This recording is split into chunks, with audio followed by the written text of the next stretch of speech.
Bismillahirrahmanirrahim. Assalamualaikum warahmatullahi wabarakatuh.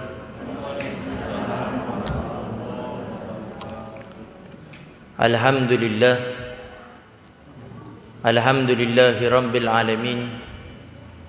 Wassalatu wassalamu ala asyrafil anbiya'i wa mursalin sayyidina wa habibina wa syafi'ina wa qurrati a'yunina wa nuri qulubina Muhammad habibi rabbil alamin wa ala alihi wa sahbihi ajma'in. Allahumma salli wa sallim ala sayyidina Muhammad tibbil qulub wa dawaiha wa afiyatil abdani wa shifaiha wa nuril absari wa diyaiha wa qutil arwah wa gidaiha wa ala alihi wa sahbihi wa sallim. Allahumma ja'al sarirati khairan minal niyati wa jalal niyati salihah, amma ba'du. Al-mukarram al-muhtaram yang sama-sama kita muliakan dan kita hormati selalu, para alim, para ulama, para asatidah, penyambung lisan sekaligus penerus perjuangan Nabi kita Muhammad sallallahu alaihi wa alihi wasallam, yang kita doakan selalu mudah-mudahan para ustadz, para kiai, para ulama, para habaib kita diberikan panjang umur oleh Allah dalam keadaan sehat wal afiyah. Allah Subhanahu wa taala berikan kemudahan kepada beliau baik itu urusan dunia maupun urusan akhiratnya. Allah Subhanahu wa taala jauhkan beliau-beliau semuanya daripada fitnah yang terjadi di akhir zaman ini, insyaallah. Amin. Amin ya rabbal alamin. Dan juga tidak mengurangi rasa hormat kami kepada segenap para tokoh masyarakat, para ustadz, para kiai, dan juga segenap para orang tua kami, para bapak dan ibu-ibu, para hadirin wal hadirat yang dimuliakan oleh Allah Subhanahu wa taala. Alhamdulillah, pada malam hari ini Allah Subhanahu wa taala masih memilih kita, memudahkan kita, meringankan langkah kaki kita, sehingga kita masih bisa menghadiri majelis-majelis mulia seperti pada malam hari ini. Setiap malam Ahad ketiga kita mengadakan kajian kitab, belajar bersama, membaca kitab Nasihatud Diniyah wal Wasai Imaniyah, salah satu kitab karangan Habib Abdullah bin Alwi bin Muhammad Al-Haddad yang membahas tentang masalah tasawuf. Belajar ilmu agama tidak bosan-bosannya Al-Faqir ingatkan, itu penting. Bahkan Al-Faqir sudah sering mengingatkan paling banyaknya orang masuk neraka itu bukan karena dosanya, bukan karena mereka meninggalkan kewajibannya, tapi paling banyaknya orang itu masuk neraka karena mereka tidak belajar ilmu agama, sehingga yang haram dia lakukan. Kenapa? Bukan pengen nantang Allah, berani sama Allah, karena dia nggak tahu itu ternyata adalah sesuatu yang diharamkan, yang dilarang oleh Allah Subhanahu wa taala, sesuatu yang wajib dia tidak pernah kerjakan, ditinggalkan terus sama dia. Kenapa? Bukan pengen nantang Allah atau berani sama Allah, karena dia nggak tahu bahwasanya itu adalah suatu kewajiban. Sehingga belajar ilmu agama ini betul-betul penting.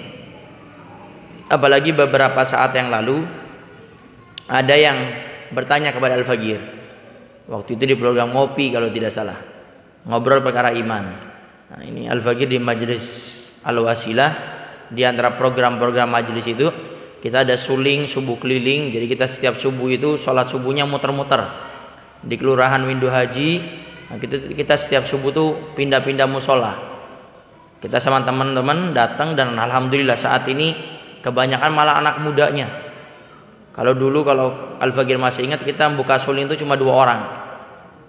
Jadi sholat ke musola A itu cuma 2 orang, ntar besok ke musola B 2 orang. Tapi alhamdulillah sekarang tidak kurang daripada 30 orang. Bahkan sekarang didominasi anak-anak muda. Kemudian kita ada program majelis Al-Wasilah setiap malam Kamis. Yang ketiga kita ada program namanya Ngopi, ngobrol perkara iman. Tadinya program ini kita buat karena ada beberapa keluhan-keluhan daripada para kesepuhan kita tentang Habib, bagaimana ini tentang anak-anak muda yang belum mau ke masjid, ke musola, ke majelis taklim. Diingatin masih belum mau. Bagaimana caranya mereka agar jadi baik? Kuncinya harus belajar ilmu agama. Sehingga kita pikirkan programnya bagaimana. Nah, kita buat program namanya ngopi, ngobrol perkara iman.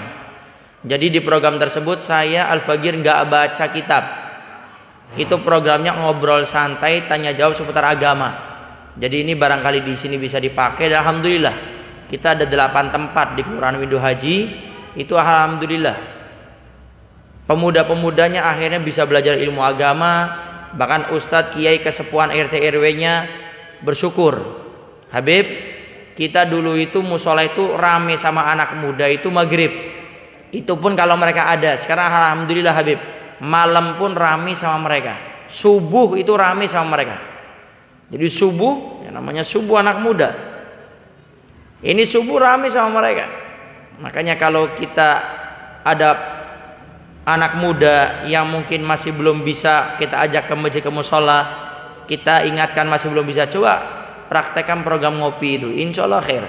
Asalkan kitanya mau terjun, bukan cuma bicara A, B, C, musyawarah banyak, tapi terjun di lapangannya ndak ada. Ini yang repot.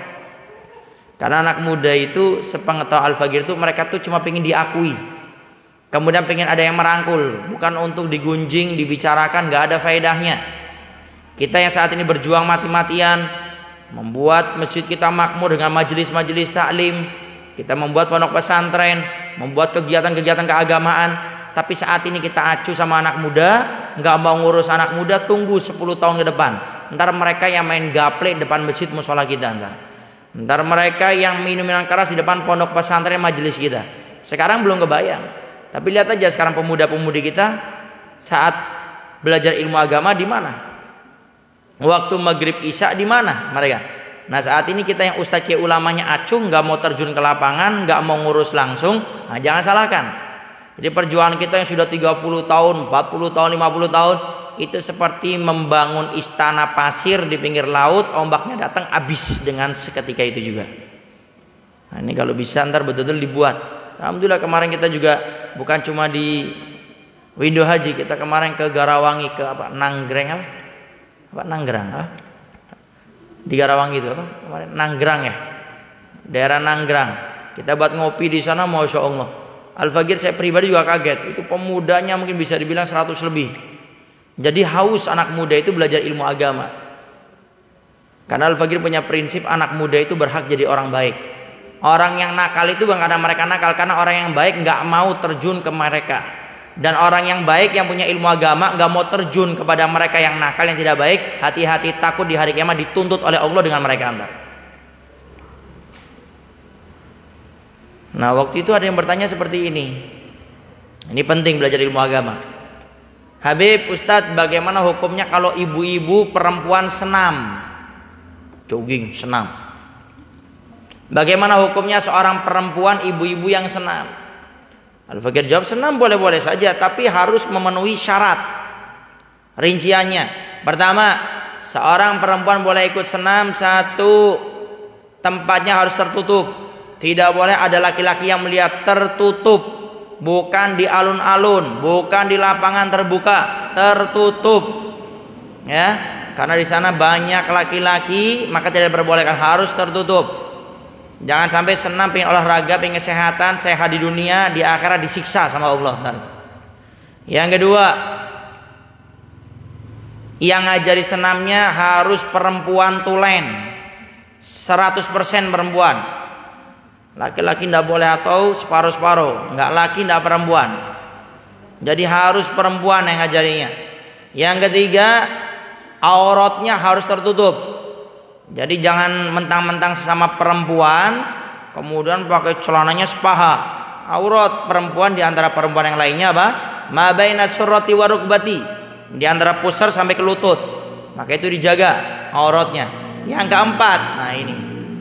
Yang kemarin itu waktu di sana lupa tidak terbahas. Tapi waktu selesai ada yang membahas ini. Yang keempat, tidak boleh ada yang mengupload foto senamnya di media sosial. Jadi habis selesai senam biasanya foto-foto tuh. Nah setelah foto jangan diupload di media sosial, nggak boleh itu. Kenapa? Karena suaranya perempuan aja diperbincangkan dalam mazhab kita yang Syafi'i. Ada yang mengatakan aurat, ada yang mengatakan tidak aurat. Ini suara loh. Apalagi lekuk-lekuk tubuhnya perempuan, apalagi wajahnya perempuan. Naudzubillah min dzalik. Kadang-kadang kita betul-betul kecewa sekali seorang perempuan yang sudah diberi nikmat oleh Allah untuk bisa menutup auratnya, baik itu pakai kerudung ataupun pakai cadar, tapi joget-joget depan HP. Ini sangat disayangkan gitu loh. Bagaimana mau kumpul sama Sayyidah Fatimah di hari kiamat? Kelak Allah Subhanahu wa taala akan menyerukan, wahai hambaku, tundukkan kepalamu, karena Sayyidah Fatimah binti Rasulillah akan berjalan dengan kelompoknya.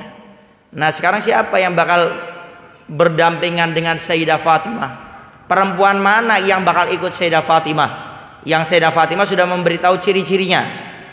Rasul waktu bertanya dengan Sayyidah Fatimah, ya Fatimah, perempuan yang paling baik itu perempuan yang seperti apa?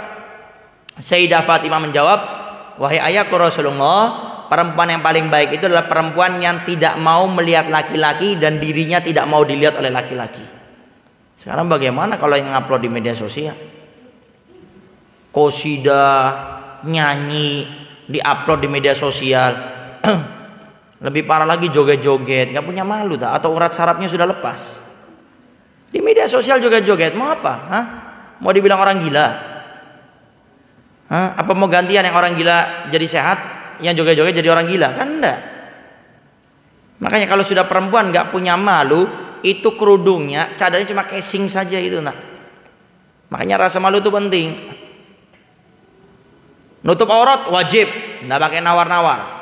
Sehingga jangan ada yang mengatakan, oh lebih baik saya tidak pakai kerudung, tidak pakai cadar, tapi akhlak saya baik. Ini orang kebablasan, makanya ngaji, belajar di sini nih, di Masjid Al-Falah. Nutup aurat tuh harga mati, wajib dilakukan oleh seorang perempuan. Jadi harga mati bukan cuma NKRI. Nutup aurat seorang perempuan harga mati, wajib hukumnya. Kata Nabi Aukamakol, satu rambut seorang perempuan yang sengaja dia keluarkan itu akan menjadi siksa kelak di hari kiamat. Satu rambut saja. Makanya wasi ibu-ibu kalau pakai kerudung ya agak rapi sedikit ya. Kalau perlu apa itu pakai apa itu namanya? Saya nggak tahu apa. Nah itulah pokoknya tuh penutupnya itu apa itu. Jangan pakai kerudung, rambutnya kayak akar keluar semuanya kemana-mana. Ya agak rapi. Ya jangan cuma bedaknya yang 3 kilo dipakai. Itu yang rapi rambutnya. Pakai kerudung itu harus awas ya, nutup aurat pakai kerudung itu jangan sampai lehernya kelihatan. Orang pakai kerudung cuma kayak pakai rida ini. Ini mau nutup aurat atau mau ikut acara MC apa? Hah? Sehingga yang benar tutup, ininya jangan sampai kelihatan. Atau ininya tertutup, tapi belakangnya rambutnya sampai ke bawah. Nah, awas hati-hati. Pakai yang benar ya. Nah ini karena apa? Tidak belajar ilmu agama perempuan seperti ini. Termasuk yang kadang sering terjadi, seorang perempuan mau yang sudah menikah atau yang belum menikah tidak boleh chattingan dengan laki-laki yang bukan mahramnya, apalagi sudah menikah. Anda sudah menikah, Anda harus tahu diri, saya ini sudah jadi istrinya orang, harus lebih lagi daripada saya sebelum menikah. Anda sudah punya suami, masa chattingan sama laki-laki yang bukan mahramnya? Gak punya rasa malu tak? Sudah nikah nih, sudah sah kita dengan seorang laki-laki, kenapa masih chattingan dengan laki-laki yang lainnya? Tidakkah Allah sudah melarang kita, wala taqrabu zina? Jangan dekat-dekat dengan namanya zina. Makanya para istri harus sadar, saya ini sudah jadi istrinya orang, sehingga saya harus punya lebih malu lagi daripada yang lainnya. Keluar rumah harus izin sama suami, mau melakukan apapun izin sama suami. Ini gimana chattingan sama yang bukan mahramnya? Jangan mengundang seton gara-gara lewat chattingan, awas. Jangan mengundang zina lewat chattingan. Kalau tidak butuh nggak usah chattingan. Kalau Anda para istri pengen dimuliakan oleh Allah, Anda harus mau nggak mau WhatsApp atau telepon SMS-an izin sama suami, Allah beri pahala, Allah muliakan Anda sebagai seorang istri. Tapi kalau Anda nggak izin, diam-diam Allah hinakan, tidak di dunia, tunggu di akhirat ntar itu. Kenapa? Karena surganya seorang istri adalah dengan taat kepada suami. Ya, paham ya? Awas ini seorang istri. Kadang-kadang nggak punya rasa malu, chattingan. Lagi duduk sama suaminya, lagi kumpul sama keluarga, chattingan. Sampai bukan mahramnya. Begitu juga yang suami, sama, bukan cuma istri. Suami juga harus tahu diri. Jangan alasan Anda kerja di kantor, hubungan sama perempuan, chattingan seenaknya. Muliakan istri Anda. Jangan cuma istrinya dituntut, tapi suaminya nggak ada akhlaknya juga. Anda para suami, waktu harus berhubungan dengan seorang perempuan, darurah, mau itu bisnis, pekerjaan apa semuanya, muliakan istri Anda, izin, sehingga istri itu merasa tenang. Makanya tidak ada istilah seorang istri itu buka-buka HP suaminya, itu jangan-jangan itu. Apa sih repotnya ya para suami? Anda kalau harus chattingan dengan laki-laki yang bukan mahramnya, ngomong aja, istriku maaf ya, ini saya chat dengan perempuan urusan ini. Tenang istri kita, nggak bakal cemburu. Cemburu itu suatu tanda cinta. Tapi kalau istri kita ini benci gara-gara kita chattingan, tahu, awas, hati-hati. Harus tahu password sandi suaminya. Suaminya mau dibuka semuanya itu, WhatsApp-nya. Ini ada nama laki-laki, dilihat. Ini laki-laki kok DP-nya ini perempuan. Nah, aneh-aneh entar. Paham ya? Khususnya para istri, ya. Anda harus sadar bahwa Anda sudah menjadi seorang istrinya seorang laki-laki. Sehingga untuk berhubungan dengan laki-laki, tolonglah izin. Kalau itu pun harus, mau nggak mau, ya. Ingat, surganya Anda taat kepada suami. Surganya Anda para istri memuliakan suami. Surganya Anda para istri dengan selalu membahagiakan suaminya, bukan mengecewakan, apalagi menyakitinya, apalagi sampai chattingan, teleponan, apalagi sampai ketemuan dengan laki-laki yang bukan mahramnya. Para hadirin wa hadirat yang dimuliakan oleh Allah Subhanahu wa taala, sedikit kita bahas tentang masalah Sya'ban. Kita sekarang berada di bulan Sya'ban. Nah, di bulan Sya'ban ini intinya kita dianjurkan memperbanyak ibadah. Semua kebaikan-kebaikan sangat dianjurkan. Khususnya berpuasa dan bersalawat kepada Nabi Muhammad SAW. Kenapa puasa? Karena Nabi kita Muhammad SAW itu dikatakan Nabi tidak pernah berpuasa di satu bulan lebih banyak daripada bulan Sya'ban. Jadi dikatakan Nabi tidak pernah berpuasa lebih banyak dalam satu bulan itu melebihi bulan Sya'ban. Dan Nabi jelaskan, kata Nabi, Sya'ban ini bulan yang umatku banyak yang lalai. Nabi langsung tegaskan. Maka hati-hati, ini Nabi sudah kasih warning, hati-hati. Wahai umatnya Nabi Muhammad SAW, kata Nabi, banyak umatku itu di bulan Sya'ban lalai, ibadahnya kurang, tidak seperti di bulan Rajab, tidak seperti di bulan Ramadan. Kenapa kata Nabi banyak umatku yang lalai ibadah di bulan Sya'ban? Karena bulan Sya'ban diapit dengan 2 bulan yang istimewa, Rajab sebelumnya, setelahnya Ramadan. Sehingga banyak orang kadang-kadang di bulan Rajab gaspol, ibadah, puasa, zikir, tobat luar biasa. Sya'ban istirahat sejenak, masuk terminal, istirahat, nyantai. Ngapain nyantai? Persiapan beb menyambut Ramadan. Karena Anda mau masuk bulan Ramadan, siapkan. Jangan mentang-mentang mau masuk bulan Ramadan, istirahat dulu. Pemain bola kelas dunia itu kalau mau main bola lawan musuhnya, dia datang on time. Sehari 2 hari sebelumnya sudah berada di lapangan, dicek lapangannya. Barangkali lapangannya ada yang mungkin tanahnya nggak rata atau apa, dicek. Pemanasan, muter-muter, kemudian latihan. Tendangannya juga latihan semua. Ini pemain kelas dunia. Ini kita memasuki bulan Ramadan yang istimewa. Kenapa kok ada istilah berhenti? Ada istilah masuk terminal, masuk stasiun, masuk bandara. Bersiapkan. Nah, itu yang pertama puasa. Yang kedua bersolawat kepada Nabi Muhammad SAW. Karena dikatakan diantaranya Sya'ban syahri. Sya'ban itu bulanku, kata Rasul. Kenapa kok solawat sangat dianjurkan? Diantaranya lagi karena dikatakan oleh mereka al-mufassirun, ahli tafsir mengatakan, sebagian mereka mengatakan ayat Allah yang berbunyi innallaha wa malaikatahu yusholluna 'alan nabi ya ayyuhalladzina amanu shollu 'alaihi wa sallimu taslima, itu turunnya di bulan Sya'ban. Sehingga dengan ini para ulama mengatakan di bulan Sya'ban perbanyaklah bersolawat kepada Rasulullah. Ya. Selebihnya amal apa saja boleh, zikir, sedekah, silakan.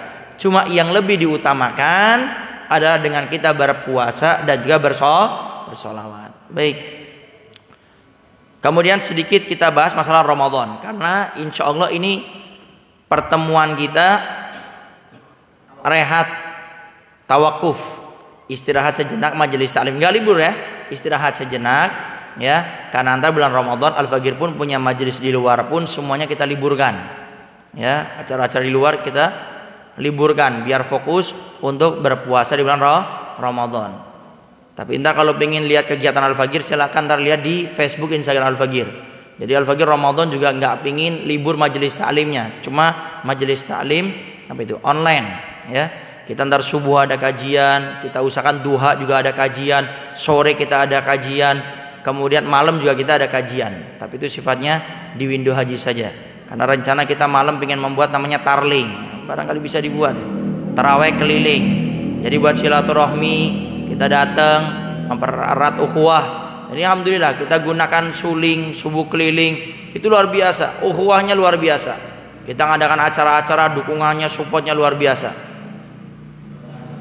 Nah itu di bulan Ramadan. Ramadan ini bagaimana sih caranya Ustadz agar kita bisa maksimal ibadah di bulan Ramadan? Ini barangkali banyak yang tanya, Beb, biar saya maksimal ibadah di bulan Ramadan itu bagaimana caranya? Karena Ramadan ini, yang Al-Fagir pernah dengar, Ramadan ini adalah solusi yang diberikan oleh Allah kepada umat Nabi Muhammad SAW yang ingin mengejar amalan yang banyak dia tinggalkan, pengen meraih pahala yang banyak. Allah berikan namanya bulan Ramadan. Nabi pernah gelisah memikirkan umatnya yang umurnya pendek, amal ibadahnya tidak begitu banyak, tidak bisa mengalahi umat-umat yang sebelum umatnya Nabi Muhammad SAW. Nabi gelisah. Allah Subhanahu wa Ta'ala mengetahui kegelisahan kekasihnya Nabi Muhammad SAW. Akhirnya Allah jawab, ya Muhammad, aku akan berikan kepada kamu bulan yang mana apabila umatmu beribadah di bulan tersebut, aku lipat gandakan daripada pahalanya. Di bulan tersebut, yaitu bulan Ramadan, aku berikan satu malam, kalau dia beribadah di malam tersebut, itu lebih afdol daripada 1000 bulan yang kita kenal namanya malam Lailatul Qadar. Akhirnya diberikan oleh Allah Subhanahu wa Ta'ala, dan Nabi pun senang. Nah sekarang bagaimana nih? Kita sudah dispesialkan. Caranya kita agar bisa maksimal ibadah di bulan Ramadan itu seperti apa? Satu, yang pertama, caranya adalah bagaimana kita ini maksimal ibadah di bulan Ramadan. Kita harus mengistimewakan bulan Ramadan. Jangan dianggap sama bulan Ramadan dengan bulan yang lainnya. Jangan heran orang masuk bulan Ramadan sama seperti bulan-bulan yang lainnya. Kenapa? Karena dia tidak mengistimewakannya. Bagaimana cara kita mengistimewakan bulan Ramadan? Tahu keutamaannya. Ramadan itu keutamanya apa di dalamnya?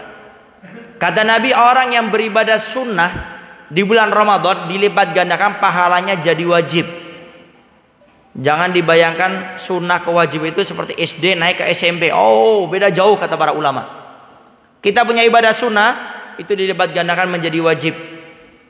Kemudian pahala-pahala wajib, ibadah wajib yang kita lakukan dilipat gandakan menjadi 70 kali lipat. Bayangkan.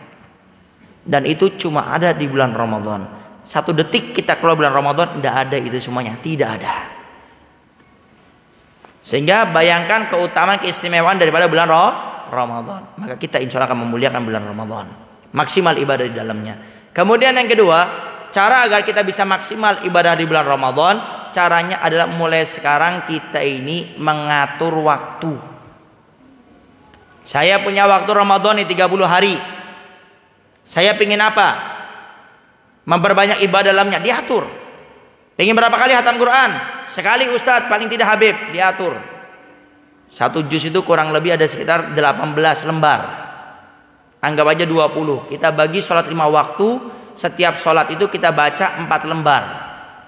Sehingga tidak terasa subuh baca 4, duhur 4, asar 4, maghrib 4, isya 4, 20. Sehingga 30 hari hatam 1 Al-Quran. Beb, saya pengen 2 kali hatam Al-Quran, sok dibagi. Berarti habis sholat baca 8 lembar, kayaknya berat. Sehingga diantisipasi setelah isya bacanya agak panjang.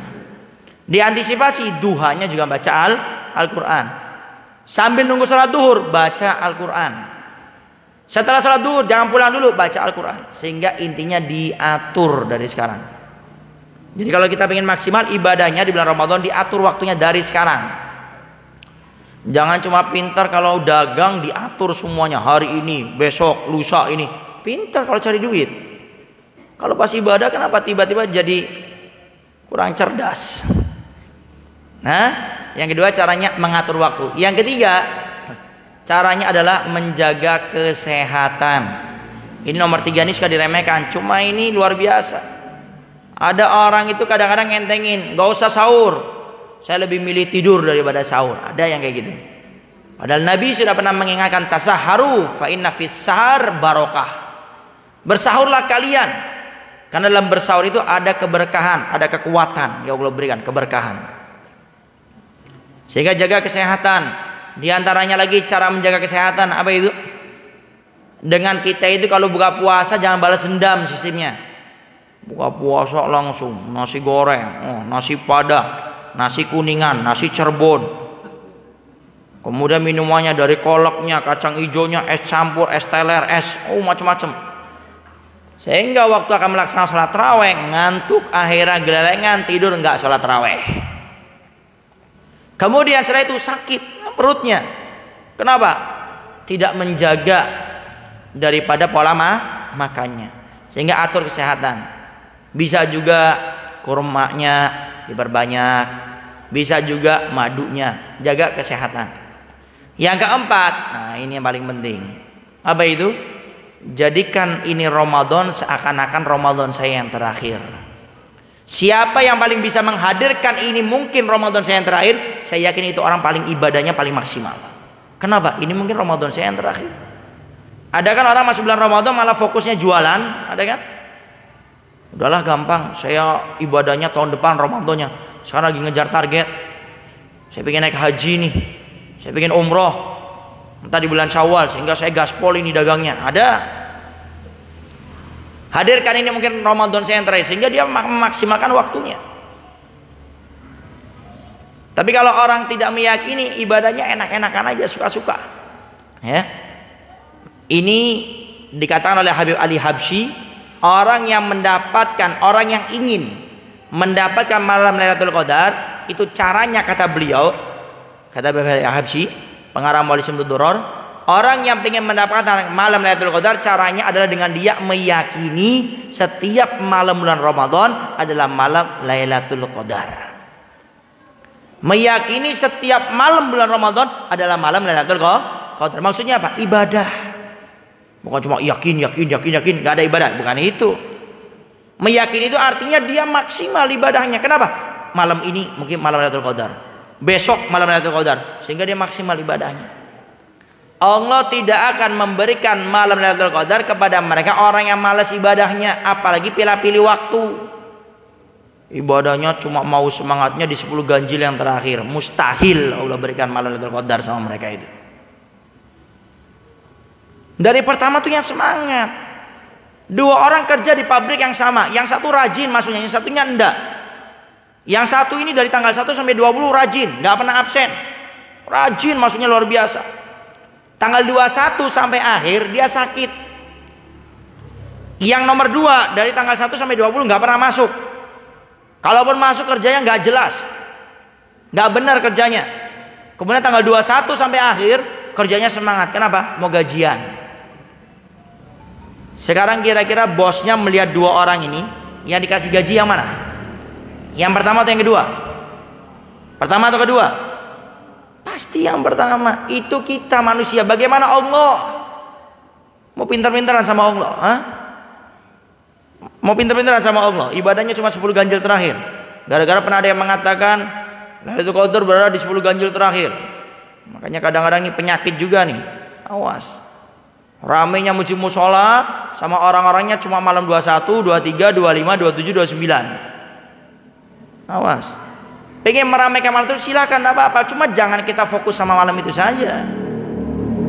Karena Lailatul Qadar hanya diberikan kepada mereka orang yang maksimal ibadah di bulan Ramadan, karena itu bonus dari Allah. Yang kelima, caranya yang terakhir, berdoa, minta kepada Allah. Saya sudah berusaha ya Allah dengan dohir saya pasrahkan kepadamu. Doakan saya agar maksimal ibadah di bulan Ramadan. Sayyidah Aisyah pernah bertanya kepada Nabi, wahai suamiku Rasulullah, zikir apa yang paling afdol dibaca di bulan Ramadan? Kata beliau, zikir yang paling afdol dibaca bulan Ramadan adalah kita membaca Allahumma inna apa yang bisa kita baca? Allahumma inna nas'aluka ridhakal jannata wa na'udzubika minan nar. Allahumma innaka afuwun karim tuhibbul afwa fa'fu anna ya karim. Kata sebagian para ulama, ini zikir salah satu yang menyebabkan menjadikan orang itu dapat Lailatul Qadar. Makanya kalau bisa dibaca habis sholat fardu. Terserah mau baca sekali, 3 kali, 5 kali, yang penting istiqomah. Nah, itu paling tidak 5 cara bagaimana sih agar kita bisa maksimal ibadah di bulan Ramadan. Baik, sekarang kita masuk kepada kajian kitab kita Nasihatud Diniyah. Kita masuk kepada bab qaswah wal ghaflah. Bismillahirrahmanirrahim. Alhamdulillahirabbil alamin. Wassalatu wassalamu ala asyrofil anbiya'i wal mursalin sayyidina wa habibina syafiina wa qurrati a'yunina Muhammadin habibi rabbil alamin wa ala alihi wa sahbihi ajmain. Qala musanniful imam qutbul irsyad wa ghasil ibad wal bilad al habib Abdullah bin Alwi bin Muhammad al Haddad nafanallahu bihi wa bi ulumina wa ulumikum wa asri wilayati wa akhlaqi fid dharain amin. Qala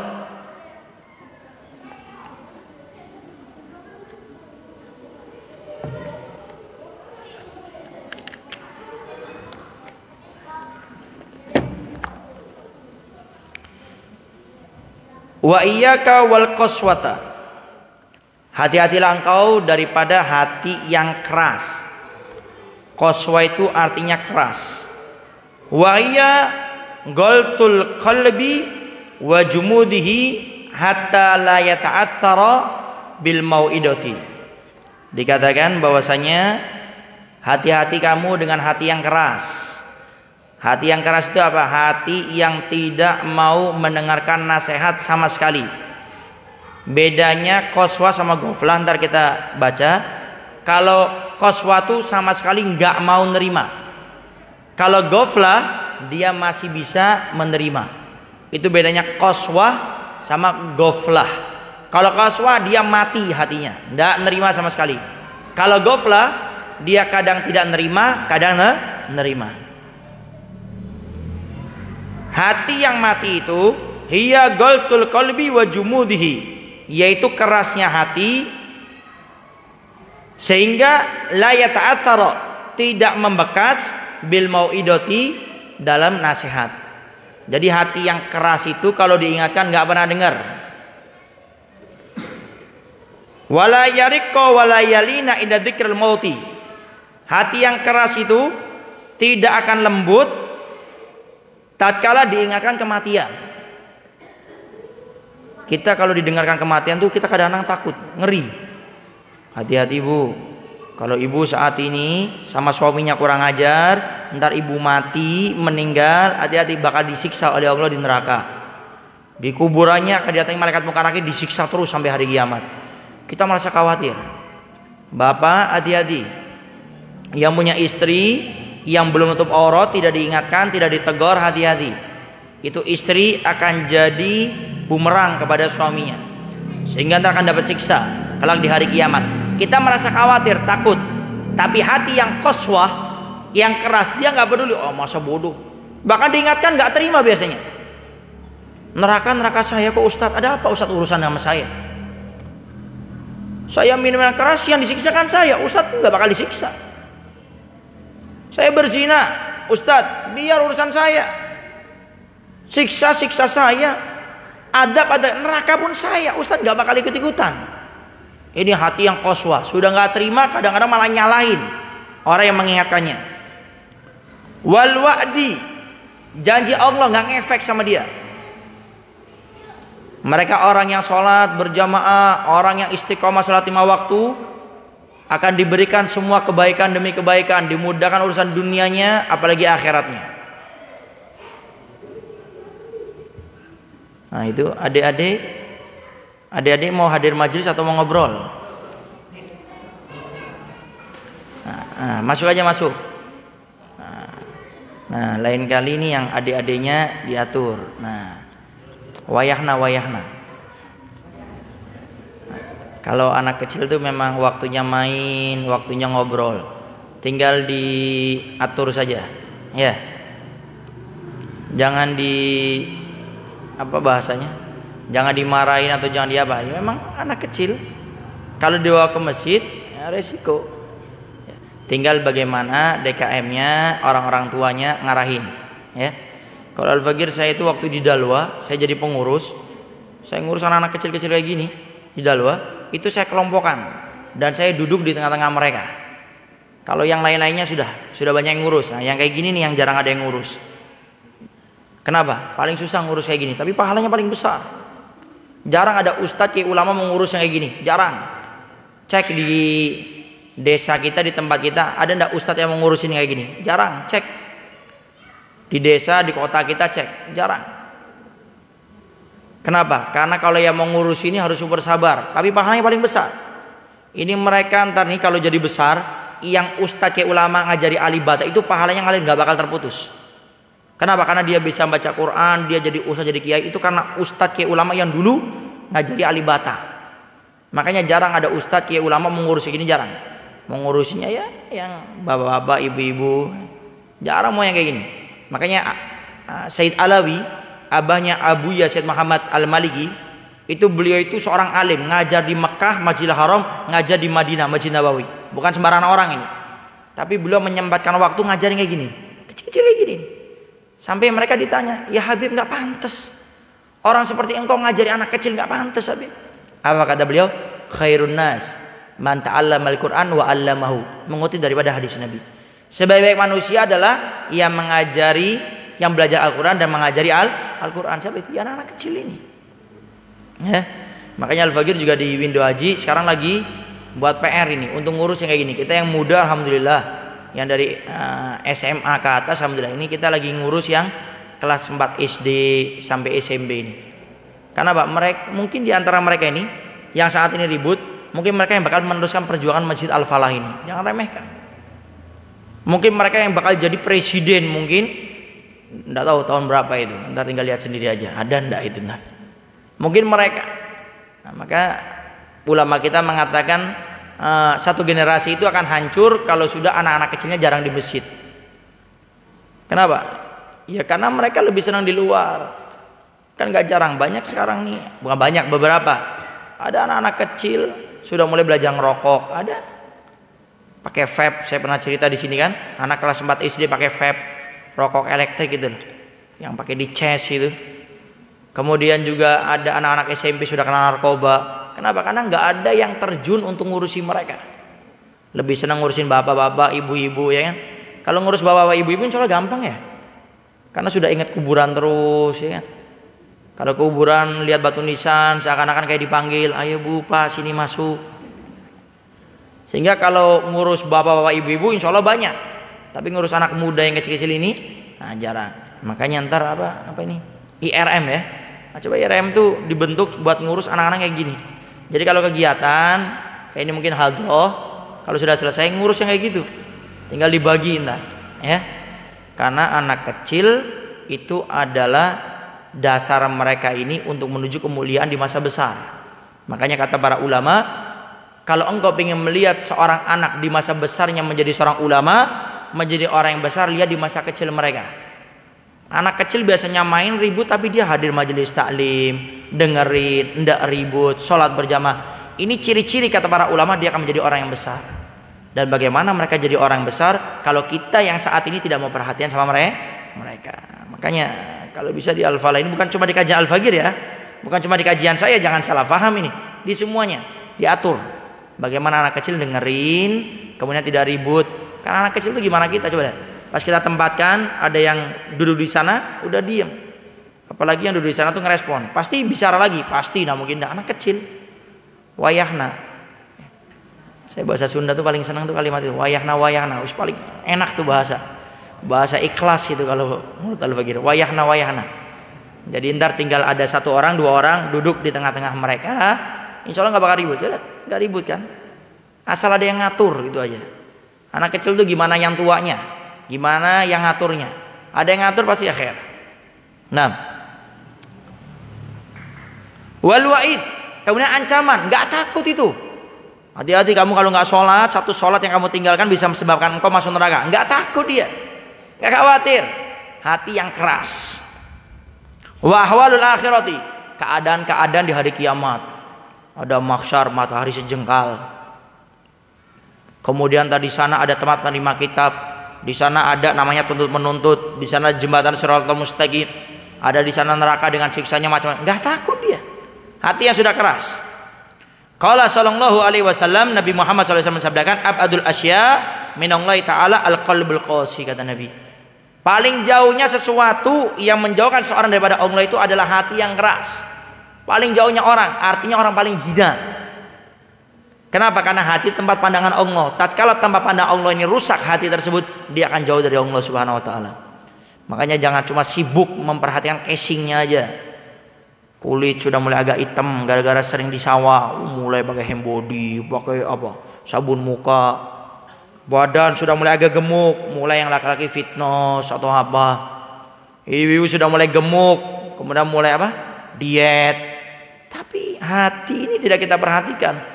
Ngelihat orang tokonya laris, kok iri, hasut, biasa aja kita, nggak mau diperhatikan. Kita punya hati.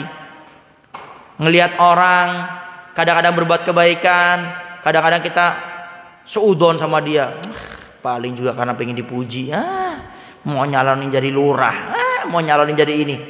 Kita nggak perhatikan dengan itu. Padahal Allah yang melihat hati kita pertama kali itu adalah hati, bukan yang lainnya. Orang punya ilmu hatinya busuk, nggak bakal dipandang oleh Allah, dihinakan oleh Allah. Orang kaya dermawan hatinya busuk, tetap akan dihinakan oleh Allah. Ini hati. Wa qala alaihi salatu wassalam, dan Nabi Muhammad SAW mensabdakan, minas saqai arbaun, termasuk kecelakaan, kehinaan yang Allah akan berikan di hari kiamat, arbaun, ada 4 sebab. Pertama, qaswatul qalbi, hati yang keras. Wa jumudul aini, yaitu kerasnya mata untuk menangis, artinya tidak pernah menyesal daripada kesalahan-kesalahannya, nggak mau tobat. Wal khirsi, tamak, rakus dalam mencari dunia.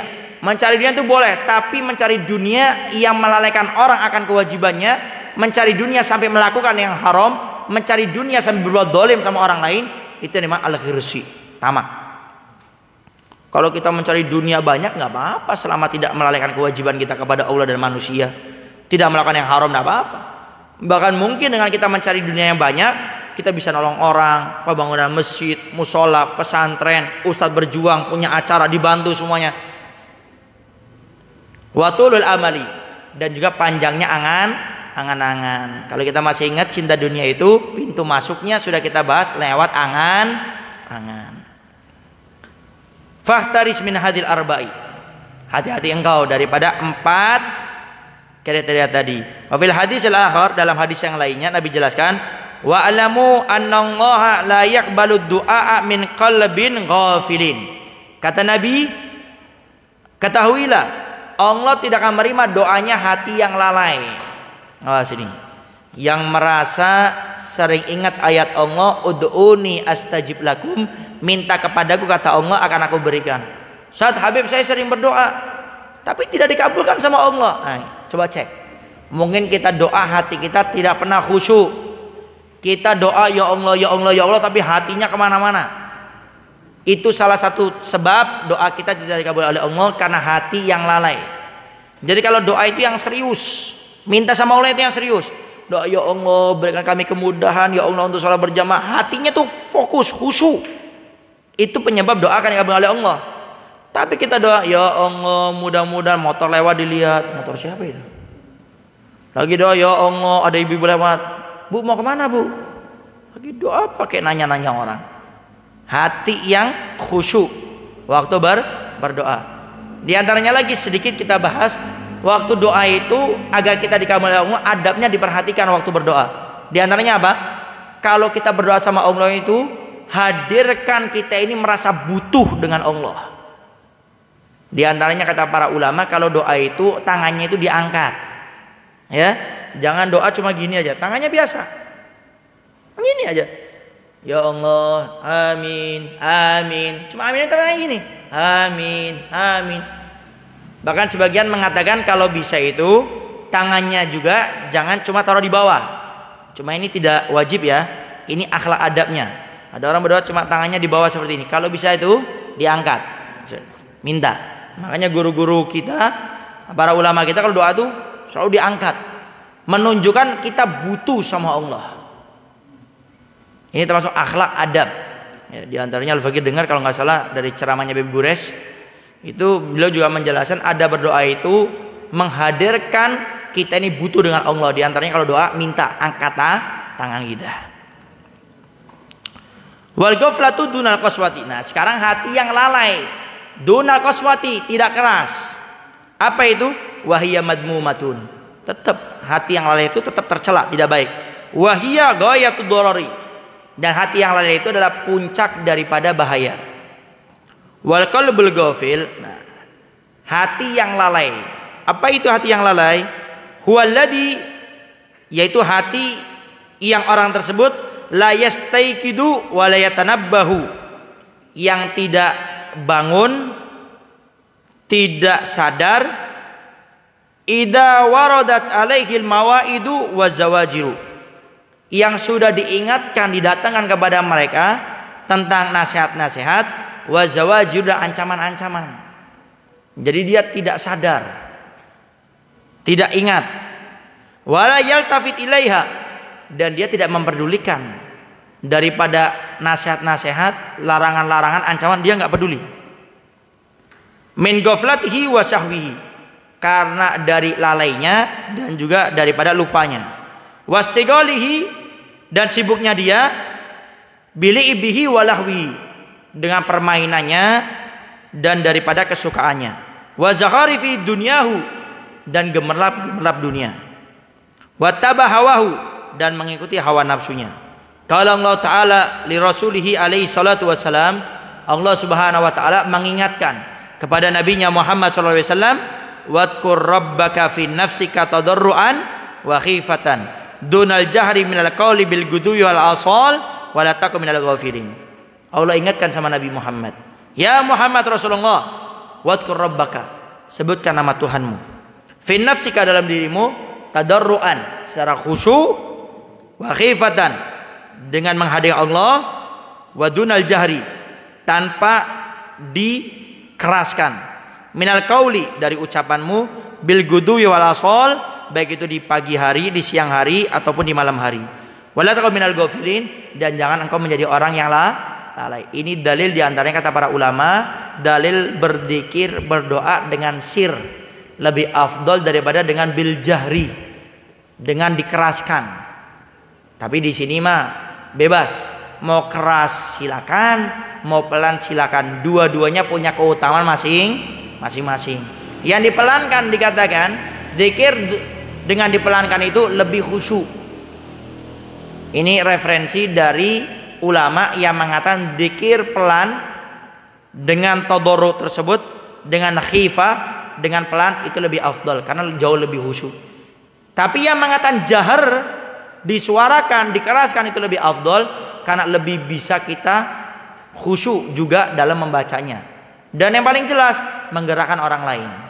Coba lihat, kalau imam habis sholat nggak baca dzikir, dzikirnya dipelankan, jarang jamaahnya yang ikut.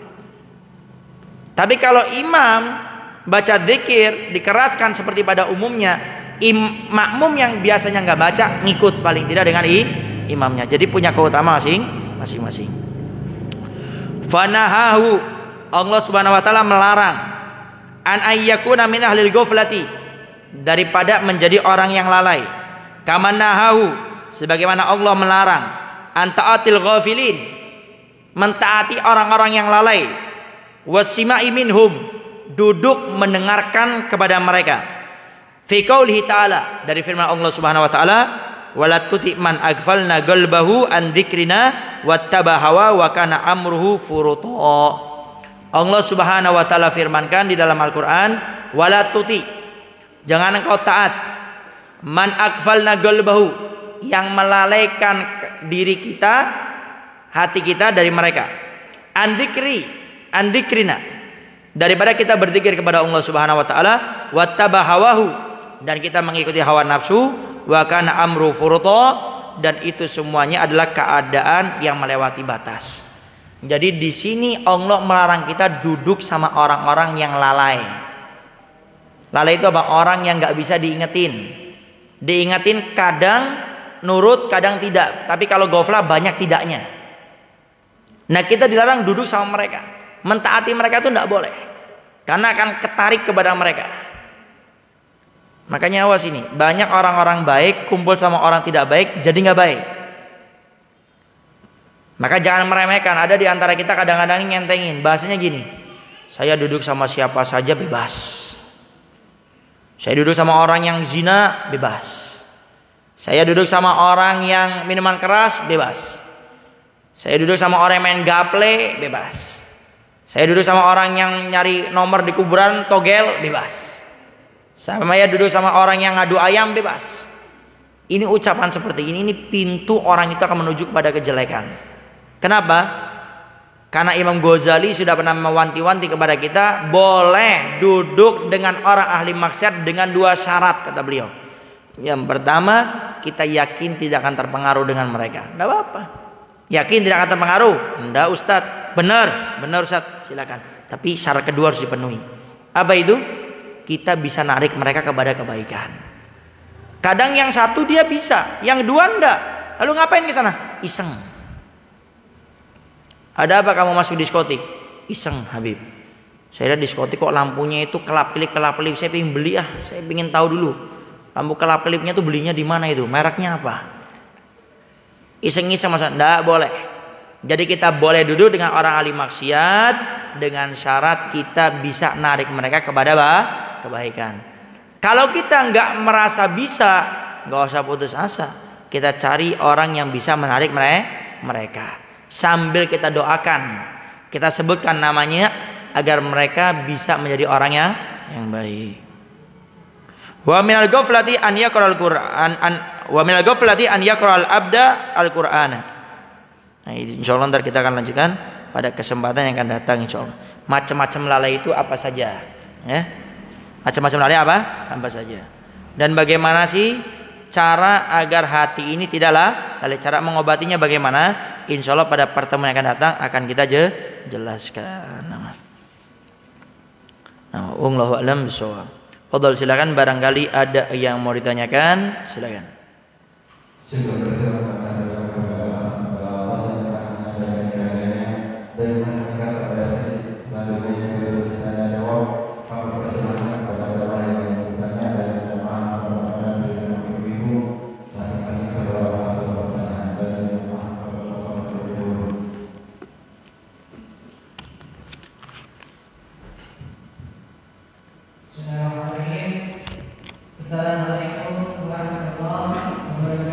Waalaikumsalam warahmatullahi wabarakatuh.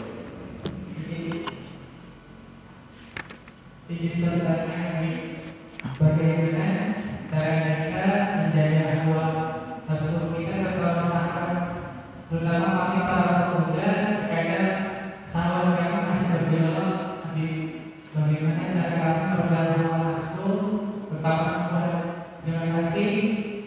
Assalamualaikum warahmatullahi wabarakatuh. Waalaikumsalam warahmatullahi wabarakatuh. Fadhal, yang lainnya. Dari orang ibu. Belum ada yang nanya. Hah? Ada yang ibu-ibu? Yang pemudi? Hah? Ayo terus. Yang bapak ada lagi? Ada lagi? Fadhal, silakan. Assalamualaikum warahmatullahi wabarakatuh. Assalamualaikum warahmatullahi wabarakatuh. Amin, amin, Allahumma amin. Bagaimana cara menghindari diri kita dari maksiat yang sering terulang-ulang walaupun kita sudah bertaubat? Terima kasih. Assalamualaikum warahmatullahi wabarakatuh. Waalaikumsalam warahmatullahi wabarakatuh. Fadhal. Bismillahirrahmanirrahim. Assalamualaikum warahmatullahi wabarakatuh. Waalaikumsalam warahmatullahi wabarakatuh. Izin bertanya, Ustaz, tadi Habib berkata masalah fitnah hari jawab. Tolong sebutkan dasarnya fitnah akhir jawab. Mohon penjelasan. Assalamualaikum warahmatullahi wabarakatuh. Waalaikumsalam warahmatullahi wabarakatuh.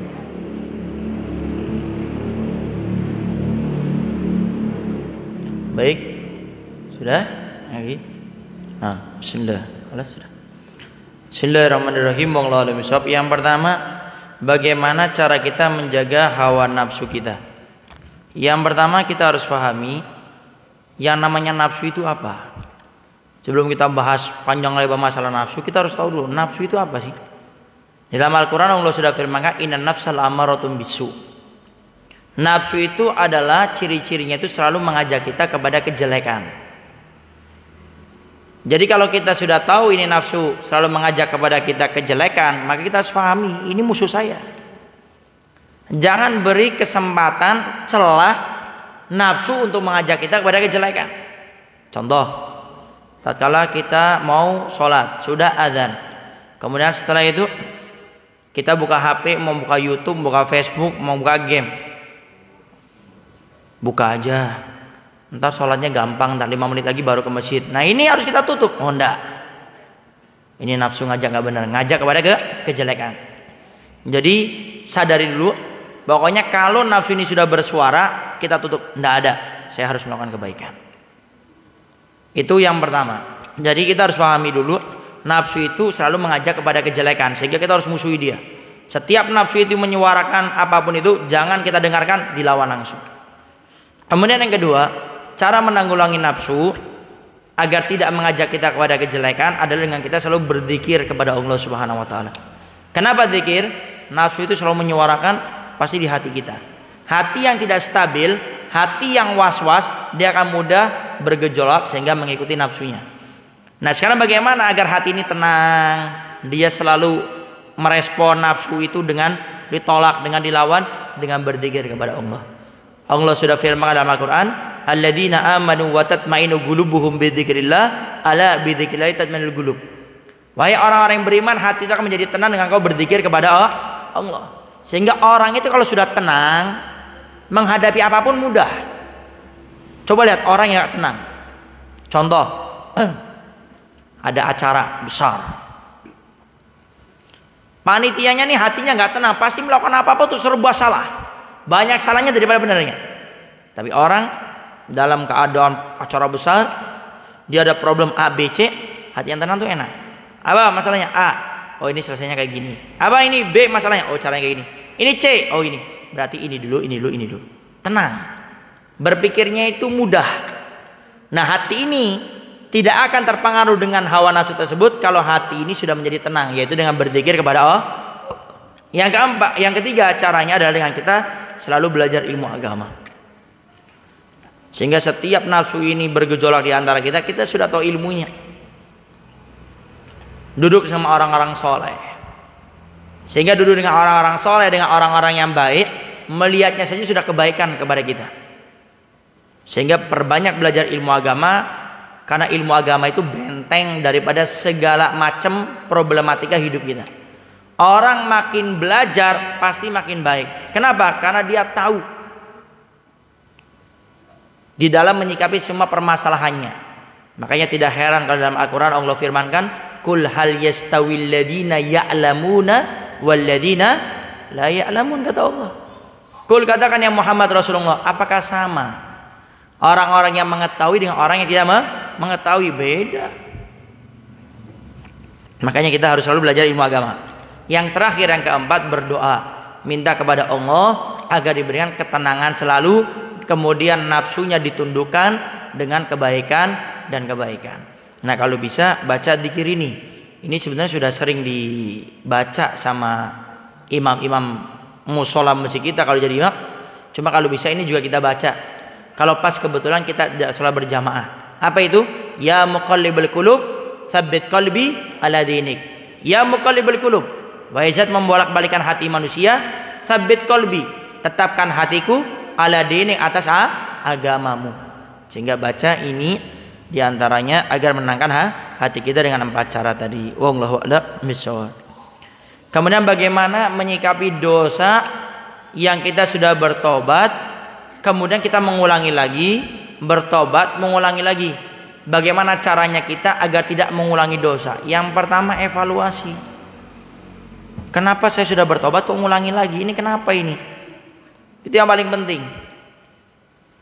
Saya ini sudah tobat, sudah nyesel, bahkan sampai nangis-nangis, datang kepada ustadz kayak ulama minta doakan, kok tetap mengulangi. Evaluasi. Ini apa penyebabnya? Pelajari.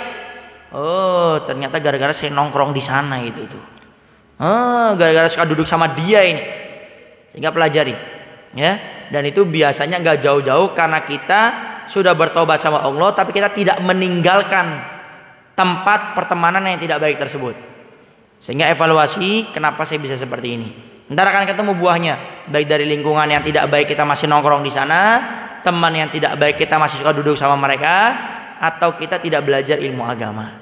Ya, dievaluasi. Ya, kalau kita mau perinci, yang kedua ya belajar ilmu agama. Orang bertobat, dia tidak belajar ilmu agama, tidak berguru dengan ustadz yang benar, ya tetap akan kembali lagi. Makanya orang berhijrah itu syarat dasarnya 2. 1, niat hijrah karena Allah, sehingga orang yang tadinya cinta menjadi benci, yang dekat menjadi jauh, dia tidak ada masalah karena saya hijrah pengen cari ridhonya Allah, bukan cari ridhonya manusia. Yang kedua, dia harus mencari seorang pembimbing. Orang hijrah itu cari seorang pembimbing. Makanya orang kalau berhijrah itu, kalau dia rombongan, buat komunitas, kedua buat kajian di dalam komunitas tersebut, tentunya cari ustadz yang satu akidah dengan kita. Nama wallahu a'lam bishawab. Kemudian apa itu fitnah akhir zaman?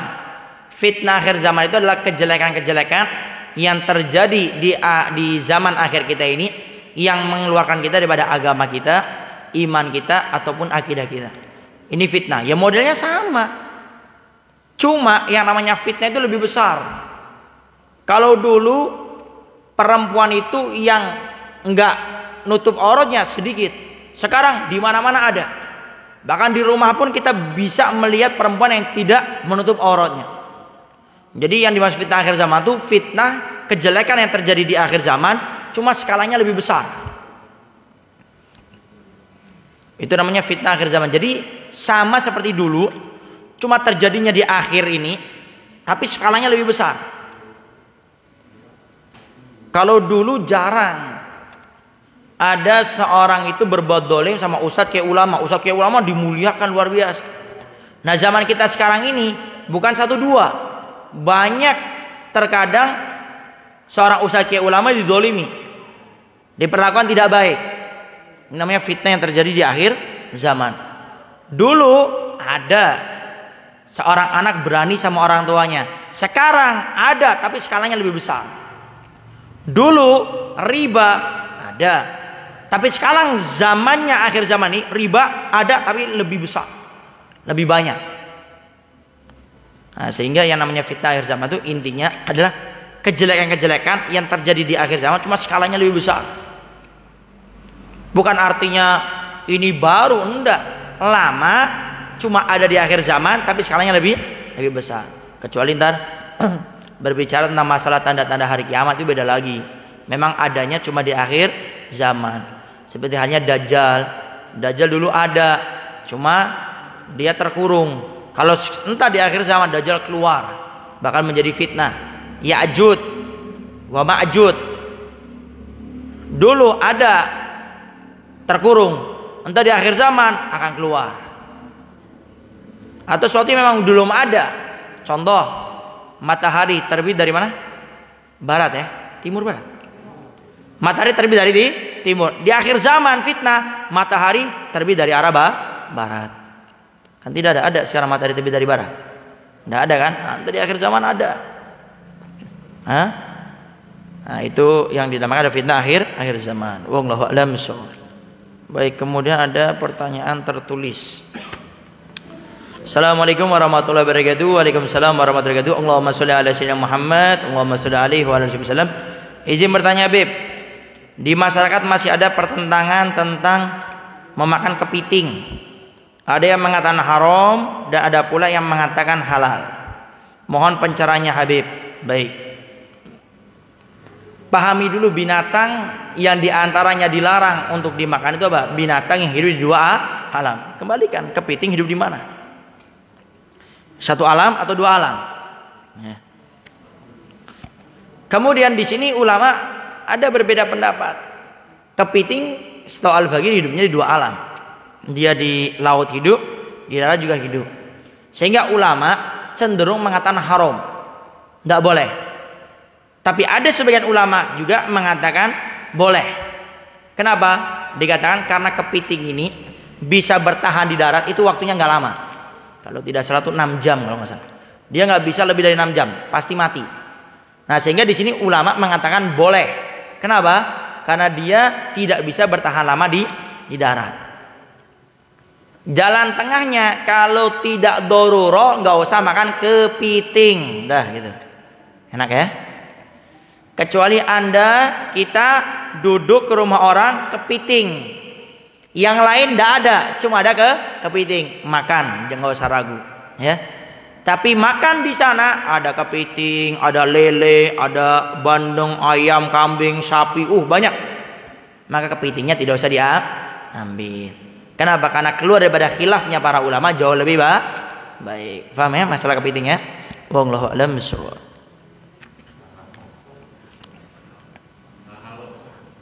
Baik. Mahal. Mudah-mudahan punya duit. Tapi nggak usah beli kepiting. Bagaimana hukumnya jika seorang muslim merawat anjing liar yang tidak terawat atau kelaparan dengan alasan bahwa anjing juga makhluk ciptaan Allah yang harus disayangi dan dirawat? Tetangga lo dirawat lebih afdal daripada anjing. Nah, tetangga kita nih banyak yang kelaparan, kenapa harus anjing? Ini kadang-kadang nih pertanyaan-pertanyaan seperti ini saya juga harusnya tuh bertanya sama orang yang nanya. Bisa ngerawat anjing, keluar uang gak sedikit, sayang sama anjing, tapi tetangganya rumahnya gubuk, kita tahu makan kesusahan, kenapa kita nggak bisa perhatian sama mereka? Ini loh yang aneh. Sama anjing ngerawat, ngopeni, sakit dibawa ke rumah sakit, biaya jutaan, makannya lebih mahal daripada orang yang punya anjing yang ngerawat itu sendiri, tapi rela. Tapi tetangganya, saya yakin nggak mungkin dia nggak tahu tetangganya yang rumahnya gubuk, tetangganya yang kerjanya cuma ngandelin sawah, yang dapat uang cuma 4 bulan sekali. Kenapa harus lebih perhatian sama anjing? Aneh. Ya. Kenapa? Kenapa ada orang kadang lebih perhatian sama binatang daripada manusia?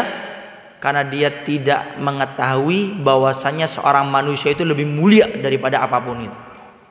Paling mulianya tidak ada. Sampai walaupun dia sudah meninggal dunia, ulama membahas tidak boleh dibongkar daripada kuburannya, tidak boleh, saking kita harus memuliakannya. Kecuali kalau ada istilah sekarang ini otopsi, dan itu wajib izin daripada keluarganya. Kalau ada orang otopsi bongkar jenazah nggak izin, tunggu itu orang bakal dibongkar sama Allah, semua kejelekannya disiksa oleh Allah kelak di hari kiamat. Muliakan.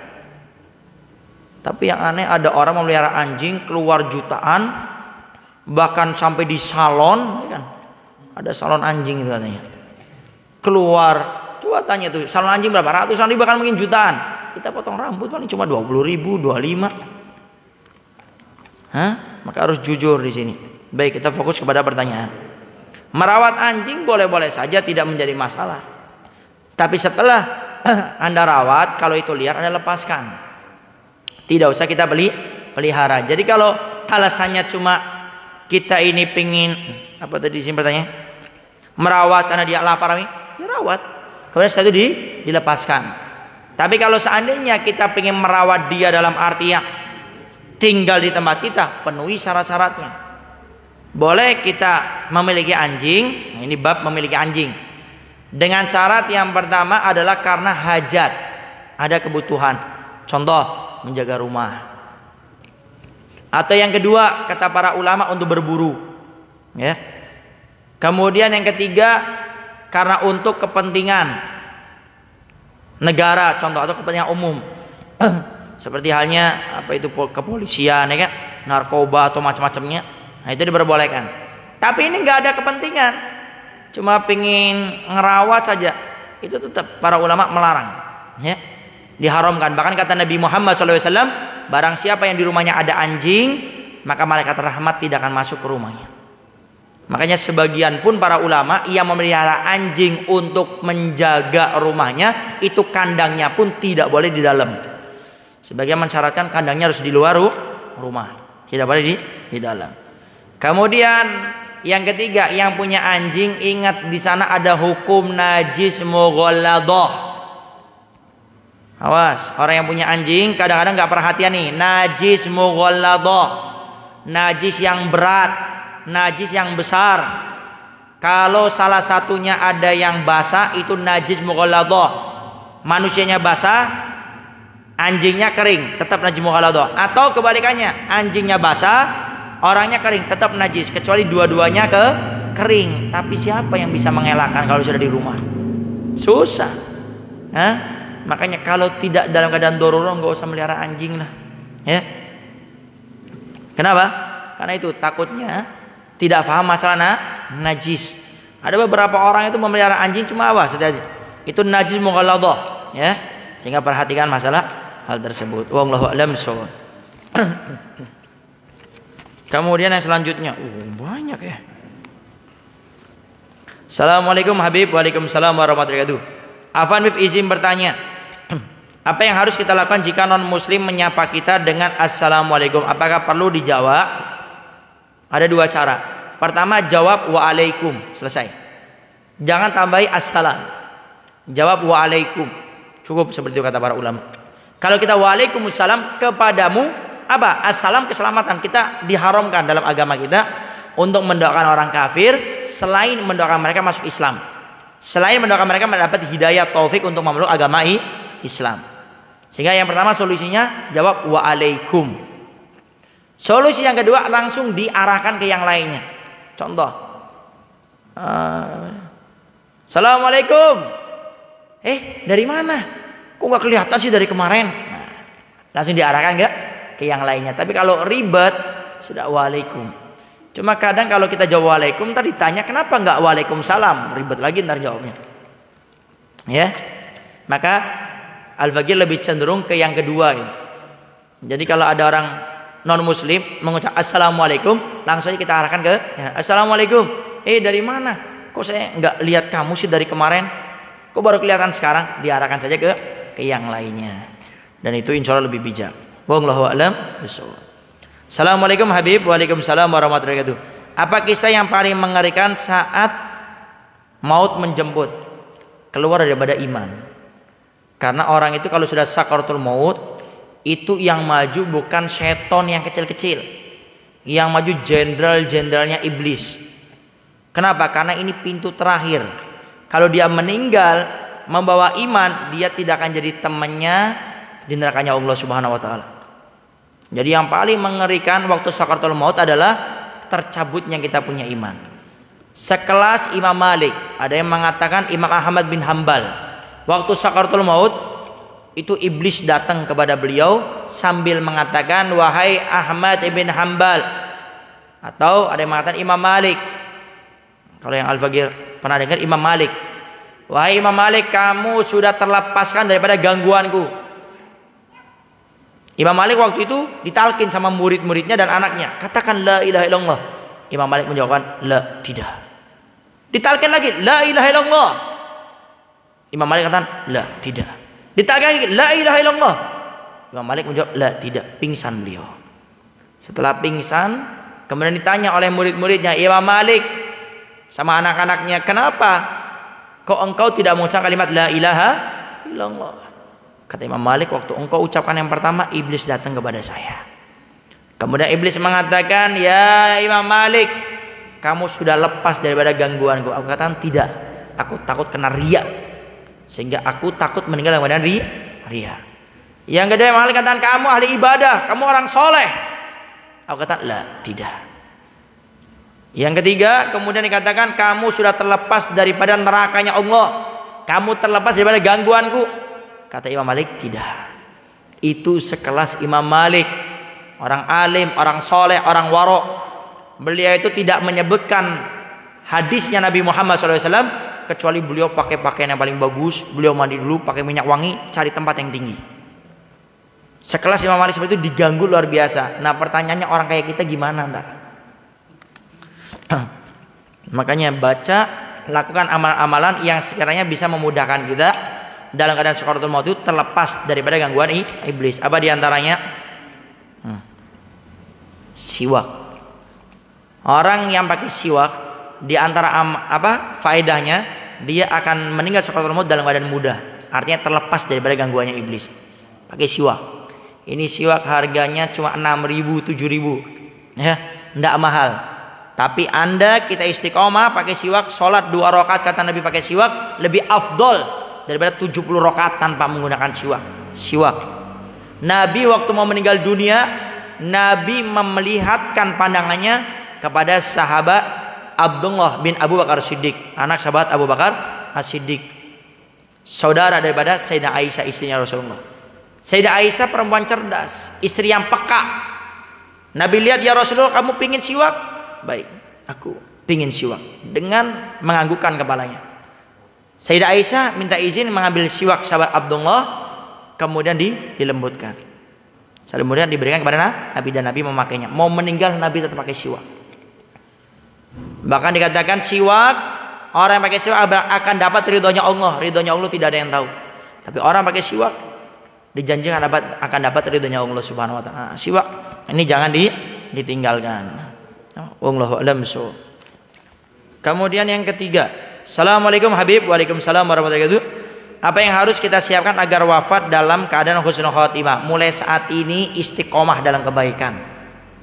Mulai saat ini jauhi yang namanya kemaksiatan. Kata Nabi, yamutul mar'u ala ma'asya'alih. Seseorang itu meninggalnya tergantung kebiasaannya. Kalau dia biasa sholat berjamaah, insya Allah meninggalnya dalam keadaan sholat berjamaah. Ada orang istiqomah baca Quran, dia akan meninggal dalam keadaan membaca Al-Quran. Ada orang istiqomah hadir majelis ta'lim, meninggal dalam keadaan hadir majelis ta'lim. Ada orang istiqomah mengajar, berceramah, istiqomah dalam keadaan tersebut. Tapi kebalikannya, orang istiqomah dalam kejelekan, seperti itu akan dicabut nyawanya oleh Allah Subhanahu wa taala. Wallahu a'lam bishawab. Assalamualaikum Habib. Waalaikumsalam warahmatullahi wabarakatuh. Bagaimana hukumnya menikahi wanita yang telah hamil oleh pria lain dengan maksud menutupi daripada malu keluarganya? Ini adalah suatu kebaikan yang sangat jarang dilakukan, tapi pahalanya begitu besar. Hukum menikahi perempuan yang hamil itu sah, tidak ada larangan. Tinggal entar dilihat kandungannya tersebut. Kalau dia itu kandungannya itu di bawah 6 bulan, maka antar nasabnya itu bukan kepada suaminya waktu itu. Jadi harus kandungan itu harus 6 bulan. Maka antar nasabnya akan dikembalikan kepada suami yang waktu itu. Kenapa? Karena ditiupkan ruh itu di usia 4 bulan. Ditiupkan ruh itu 4 bulan. Sehingga kandungan itu belum sampai 6 bulan. Tapi kalau sudah kandungannya itu di 6 bulan atau ke atas, maka itu entar nasabnya bukan kepada suami yang menikahinya, tapi nasabnya kepada bapaknya. Tapi dalam agama nasabnya tidak ke bapaknya. Kalau bahasanya apa? Biologis ya. Secara biologis, kedokteran itu ya nasab kepada bapaknya. Cuma dalam hukum syariat, seorang perempuan dan laki-laki yang berzina kemudian dia itu hamil di luar nikah, maka itu nasabnya ke ibu. Tapi secara biologis kedokteran tetap ke ayahnya itu. Cuma secara agama tidak. Jadi entar yang menikahkan kalau dia punya anak perempuan itu bukan ayah biologisnya, tapi entar wali hakim. Kemudian kita menikahi itu suatu kebaikan. Dan itu salah satu cara agar perempuan tersebut bisa bertobat kepada Allah Subhanahu wa taala. Tinggal entar diatur bagaimana entar prosesi daripada melahirkan anak tersebut. Jadi untuk menutupi aibnya, kalau bisa itu entar setelah menikah entar diatur bagaimana entar ini anak itu jangan terlahirkan baru nikah 3 bulan sudah lahir anak, kan aneh ntar tetangga ini. Sehingga bagaimana? Hijrahkan, pindahkan dulu tinggal di mana sampai melahirkan selesai. Kemudian setelah itu entar diatur seakan-akan ini anak disusui oleh perempuan yang dia aslinya adalah ibu daripada anak tersebut, sehingga warga menyangkanya ini adalah anak susuan daripada perempuan tersebut. Nama wallahu a'lam bishawab. Assalamualaikum Habib. Waalaikumsalam warahmatullahi wabarakatuh. Bagaimana kami menyikapi sikap ibu kami yang gemar melakukan chat WA dengan pria yang bukan mahramnya? Apa yang harus dilakukan untuk mengingatkan beliau bahwa itu pekerjaan yang salah dan menjurus pada pengkhianatan pada keluarga? Kalau kita mampu mengingatkan, ingatkan. Cari waktu yang tepat, bahasa yang halus. Kalau bisa sebelumnya ambil air wudhu, sholat hajat 2 rakaat, minta sama Allah agar waktu kita mengingatkan diberikan taufik hidayah, dibukakan hatinya, bisa menginsafi. Tapi kalau seandainya susah, berat, kita nggak bisa, jangan paksa. Cari orang ketiga yang beliau segani, punya ilmu agama, bisa nutup aib untuk mengingatkannya. Tinggal disetting caranya, jangan seperti kita ngadu. Tapi diatur caranya seakan-akan kayak kelihatan atau diingatkan, ya. Tinggal diatur dengan orang ketiga tersebut. Kalau seandainya menggunakan orang ketiga tetap tidak bisa, maka setelah itu kita beritahu kepada suaminya, ya. Tinggal diatur seperti tadi, cara yang kedua, ya. Jadi seakan-akan ntar suaminya diatur melihatnya, ya. Karena biasanya istri juga kalau sama suami ya insya Allah segen. Tapi memang kadang-kadang ada seorang istri itu sama suaminya malah berani. Tapi kalau sama ustadz segen dia. Nah sehingga ditempuh cara-cara yang seperti itu. Dan kita sebagai anak yang keempat, caranya tambahkan akhlak yang baik. Sehingga kalau ini anak sudah akhlaknya baik, biasanya ibunya malu dengan sendirinya, ayahnya malu dengan kejelekannya sendiri. Yang kelima, maka doakan agar orang tua kita atau siapapun orang yang berbuat kejelekan sudah kita ingatkan, menggunakan orang ketiga nggak bisa, doakan agar mereka diberikan taufik hidayah oleh Allah Subhanahu wa taala. Wallahu a'lam bishawab. Apakah sama haramnya memakan daging babi dengan makan uang hasil korupsi? Apakah sama haramnya memakan daging babi dengan makan uang korupsi? Sama-sama haram. Cuma kalau daging babi itu keharamannya itu memang sudah nas, sudah tercantum dalam Al-Quran bahwasanya lahmul khinzir itu dilarang dalam agama. Kalau uang korupsi, uang yang tadinya halal, karena cara pengambilannya tidak baik, maka menjadi haram. Jadi intinya sama-sama haram. Bukan uang korupsi jadi halal kalau dibagi-bagi. Oh ini uang korupsi 10% saya ambil, 20% saya masukin masjid, 20% nyumbang musola, 20% nyumbang pesantren, tetap haram dan tidak boleh. Ada sebagian orang tuh kayak gitu. Ini biar nggak haram, uang 10 juta ini sebagian dibagi-bagikan bagi fakir miskin, janda, masjid, pesantren. Nah, itu mengadakan acara apa kita berikan, kemudian jadi halal. Enggak. Maka yang haram tetap haram. Makanya kemarin waktu ngopi akbar kita ngumpulkan semua anak-anak muda ngopi akbar, kumpul jadi satu. Ada yang nanya seperti itu, Beb bagaimana caranya Ustadz kalau uang yang haram bisa jadi halal? Ya mau diapain aja nggak bakal bisa. Masa uangnya harus diwuduin dulu gitu kemudian jadi suci, atau uangnya ditayamumin dulu? Maka tidak bisa. Ya kalau namanya haram ya tetap haram. Nah, wallahu a'lam bishawab. Baik, alhamdulillah. Mungkin itu saja yang bisa Al-Faqih sampaikan. Kemudian yang terakhir, tadi juga sudah diberitahu ya. Jadi insya Allah untuk bulan depan kita sudah masuk, yaitu bulan Ramadan. Sehingga kajian kita itu diganti dengan sholat taraweh masing-masing, ya. Maksudnya di masjid, di mushola, di tempat masing-masing. Kemudian jangan lupa tanggal 31 Maret, 31 Maret, Rebo malam Kemis, insya Allah di Masjid Al-Faqih, Masjid Al-Wasilah di Kuningan, di Windu Haji, ya, Masjid Al-Mu'awanah, ya, tinggal buka Google, klik Masjid Mu'awanah Windu Haji, ya. Dari sini kurang lebih sekitar 30 menit, umumnya 40 menit ya. Itu insya Allah Al-Fagir akan mengadakan acara Isra Mi'raj plus milad, ulang tahun yang pertama Majelis Al-Wasilah, Rebo malam Kamis. Acaranya pada Isya. Yang akan mengisinya insya Allah acaranya Dr. Al-Habib Segaf bin Abu Yabasan Baharun, salah satu pengasuh pondok pesantren Darul Ghawa Dakwah Bangil Pasuruan ya. Insya Allah ntar beliau yang akan mengisi ya. Jadi kalau bisa bapak ibu ntar hadir ya, insya Allah. Saya sebulan sekali datang loh ke sini ya, sebulan sekali saya datang ke sini.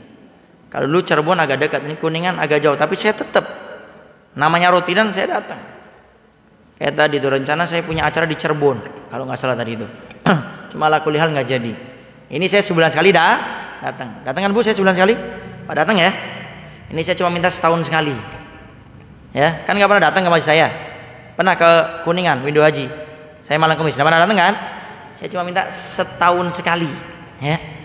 Jadi 11 bulan nggak datang nggak apa-apa. Cuma saya minta setahun sekali. Wayahna. Ya. Gantian datang ke tempat saya. Kalau ternyata ibu-ibu nggak datang, bapak nggak datang, awas nah. Hitung-hitungan sama saya nah. Ngambek 3, 5, 4 kali nggak datang saya. Kenapa nggak datang? Ngambek saya. Apa Sundanya? Pundung ya. Pundungan saya. Ya.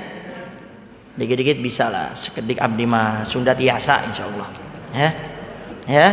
Awas tanggal 31 Maret paling enak buat rombongan ya. Al-Fagir di Sumedang juga menghimbau, alhamdulillah ntar mau datang 1 bis paling tidak katanya ya. Ini yang dekat Sumedang saya punya rutinan sebulan sekali. Saya bilang saya sebulan sekali datang loh ya. Awas yang Sumedang setahun sekali saya minta datang. Siap Beb, datang. Ada kita grup tanya jawabnya sama seperti ini juga kurang lebih ntar insya Allah 1 bis Beb paling tidak datang.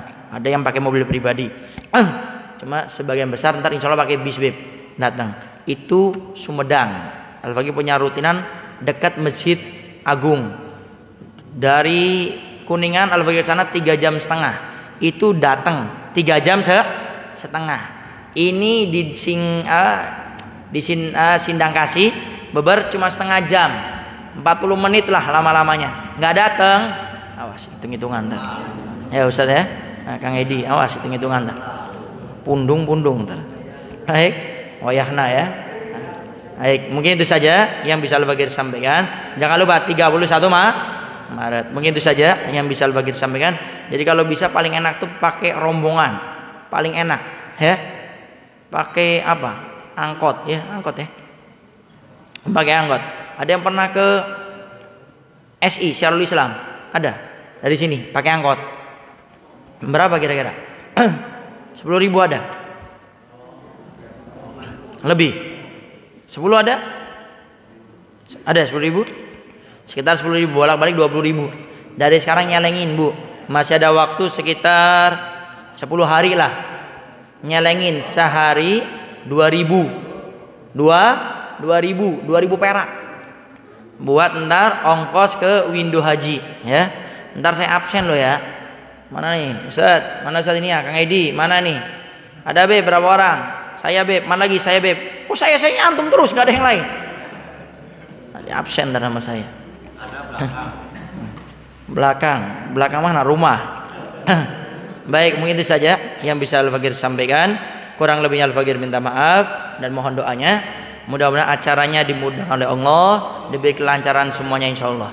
Baik, itu saja yang bisa Al-Fagir sampaikan. Mudah-mudahan kajian kita pada malam hari ini menjadikan kita makin dekat kepada Allah Subhanahu wa taala, makin istiqomah melaksanakan perintah-perintahnya dan meninggal larang-larangannya. Dengan hadirnya kita ke tempat ini, mudah-mudahan dosa-dosa kita semuanya diampuni oleh Allah Subhanahu wa taala, derajat kita semuanya diangkat oleh Allah Subhanahu wa taala, apa yang kita minta dikabul oleh Allah Subhanahu wa taala. Khususnya Allah jauhkan kita daripada hati yang keras, daripada hati yang lalai, yang sulit menerima nasihat, sulit untuk mendengar kebaikan, dan mudah-mudahan Allah Subhanahu wa taala selalu memberikan cahaya di hati kita menjadi hati yang bersih, hati yang mudah menerima nasihat, hati yang mudah untuk mengamalkan kebaikan ilmu yang kita dengar semuanya, dan kita berlindung dari Allah Subhanahu wa taala daripada ilmu yang tidak bermanfaat, ilmu yang menjadikan kita makin sombong, ilmu yang menjadikan kita makin suudzon, ilmu yang menjadikan kita makin merendahkan kepada orang lain. Dan mudah-mudahan semua hajat kita, keinginan kita, doa kita, harapan kita dikabulkan semuanya oleh Allah Subhanahu wa taala, khususnya daripada negara kita Indonesia ini mudah-mudahan selalu dijaga oleh Allah Subhanahu wa taala daripada musibah, daripada bencana, daripada virus, daripada penyakit, daripada wabah, khususnya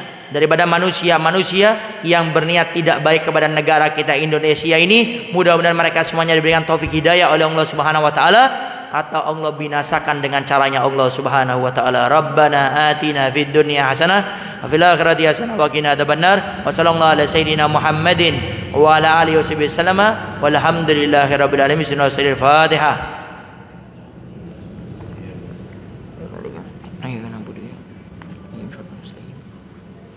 Kurang lebihnya Al-Fakir minta maaf. Sama jangan lupa sekali 31 Maret Badal Isya di Masjid Jami' Muawanah. Saja yang bisa Al-Fakir sampaikan. Assalamualaikum warahmatullahi wabarakatuh.